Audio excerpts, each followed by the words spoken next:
from Bihar. We are learning that Tejashwi Yadav is at Nitish Kumar's residence at the moment, just ahead of the oath ceremony. Remember, it is shortly 15 past 12 right now, and within an hour or so, we can expect the two to arrive at the Raj Bhavan to swear in their oath. For more, let's quickly go back to Maria. Maria, what is the sense you are getting?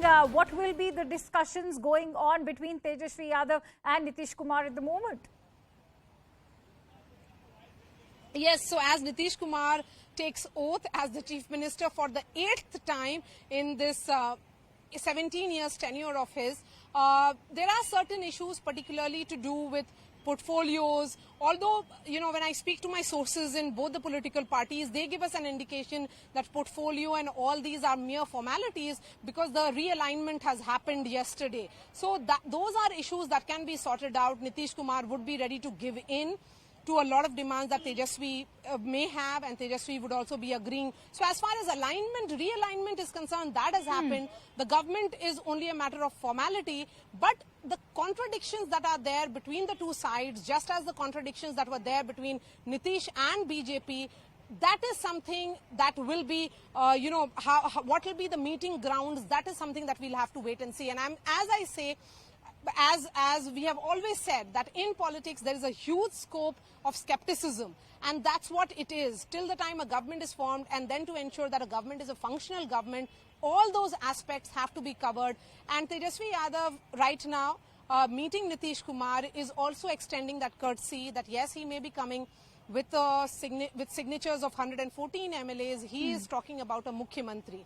If you look at the press conference, and I keep referring to that press conference because that was high on optics, and as for political journalists such as us, we keep reading these body languages. In that press conference, it was Tejashwi Yadav addressing the media, and Nitish Kumar was standing next to him.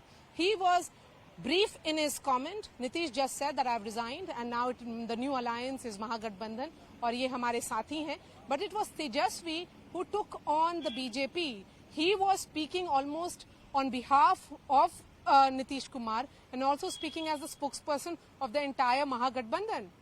So, but he kept on addressing Nitish Kumar as Mukhyamantri ji. So as far as extending that respect or courtesy is concerned, that was also evident.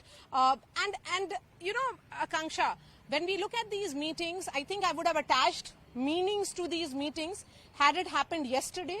But for today, just before 1.5 hours, I would see this as more of formality to ensure that, as far as the Assembly Speaker is concerned, if a no confidence motion has been moved by RJD, everything goes on smoothly in the Assembly because that is again a constitutional post. And as far as the Raj Bhavan is concerned, the oath should also happen smoothly is the concern certainly that is there in the Chief Minister's office and also at the Circular Road, which is the home of Tejashwi Yadav. Right, Maria. In fact, there are some very interesting observations that you have shared about yesterday, their body language and how Tejashwi Yadav was actually the one to be taking on the BJP. And I'm going to come back to you to discuss more of how he did that and how he managed to actually reduce the BJP's actions to the current scenario in terms of how the Bihar churn is happening. I'm going to talk more about that, but quickly let's listen into some very crucial political reactions that have poured in. Let's begin with Ravi Shankar Prasad's.